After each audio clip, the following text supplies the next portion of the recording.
Hey guys, today I'm going to do a really quick lesson on when you should use paragraphs in stories because I noticed that some of you aren't using them at all. So we're going to answer why we use paragraphs, when we should use paragraphs, and then I'm going to show you how to use paragraphs. So, really quickly, if you look at these two boxes, we're going to compare a story that uses paragraphs and a story that doesn't use paragraphs. And basically, the reason you want to use them is, or why we use them, is because it makes it more readable. That means it's more enjoyable to read. So, on this side, you can see this is just a long chunk of text where it has no paragraphs. And when I look at that, I go, I don't want to read that. It discourages the reader from wanting to read it. And actually, as they're reading, it will make it more confusing. But on this side, where you see that happy face full of love, he is using paragraphs. So if you look at it, there's a little bit of text and then a little bit more. And if you break them up like this, it's much more easy to read and people enjoy reading it more. And it actually is very specific why we have these different paragraphs. So, when do I need to start a new paragraph in a story? The answer is whenever there's a change. So, what do I mean by change? Here are some examples. So, you start a new paragraph when there's a change in the speaker. So remember, that's dialogue. And if you don't have any of your characters speaking, that's one thing you want to go back and add because we know that characters talking in stories is really important. So say Miss Bear is talking in your story, and then all of a sudden your bad guy starts talking. When it goes from one character to the next, you need to start a new paragraph. Or let's say that you are just talking about what the school looks like, and then suddenly someone starts talking. Start a new paragraph. You also should start a new paragraph when there's a change in time. So let's say all of the kids go to school on the first day of school and they have an adventure, and then the next day something happens. The next day is when you should start a new paragraph. Finally, if there's a change in place, so in the setting, you should start a new paragraph. So let's say all of the kids are working at school and then they decide to go to the park later that afternoon. When they go to the park, you should start a new paragraph. Change in action or mood. So something is happening and all of a sudden something exciting happens or the mood changes, and the mood would be the sense of feeling. So like everything was fine at the school and then suddenly things started to go wrong and it seemed weird. You would start a new paragraph. So remember, a change in speaker, time, place, action, or mood. I'm going to show you how to do it really quick. So I have right now a paragraph that has absolutely no paragraphs.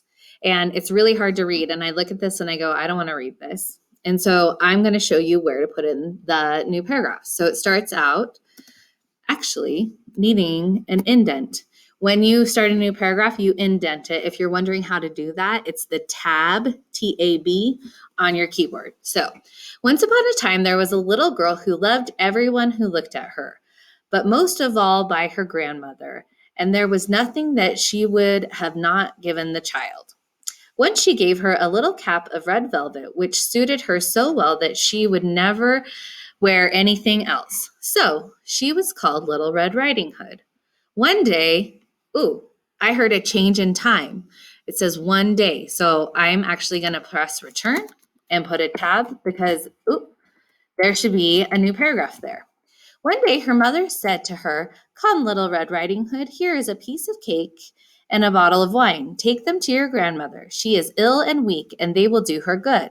Set out before it gets hot, and when you are going, walk nicely and quietly, and do not run off the path, or you may fall and break the bottle, and then your grandmother will get nothing. And when you go to her room, don't forget to say good morning, and don't peep into every corner before you do it." Okay, she was talking there and then she stopped talking. So I actually am going to change it, or I'm going to add a new paragraph. And then it says, oh, and actually, Little Red Riding Hood is talking here. So it went from mom to Little Red Riding Hood. So I need a new paragraph. I will take great care, said Little Red Riding Hood to her mother, and gave her hand out. The grandmother lived out in the woods, half a league from the village. And just as Little Red Riding Hood entered the wood, a wolf met her.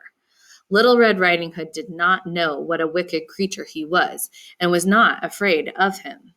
Oh, there's a new paragraph here because it says that the wolf's talking. So I'm going to press return and tab it over. Good day, Little Red Riding Hood, he said. Thank you kindly, Wolf. That's Little Red Riding Hood talking. I need a new paragraph. Thank you kindly, Wolf. Where are you going so early, Little Red Riding Hood? Ugh, Wolf is asking that. I need a new paragraph. To my grandmother's. Little Red Riding Hood is saying that. I need a new paragraph. So, some of you were talking to me about how Mr. Holcomb had taught you that paragraphs should have 4 to 6 sentences. That's true. These ones do. They're quite long. We had to make a new paragraph because it was a new day. We had to make a new paragraph because a new person was talking here. But then these paragraphs are actually very short, and that's because the speaker is changing. So it goes from the wolf to Little Red Riding Hood to the wolf to Little Red Riding Hood. I'm going to tell you that I think that this story is a little confusing, and I'm going to say, thank you kindly, Wolf. And I'm going to add, said Little Red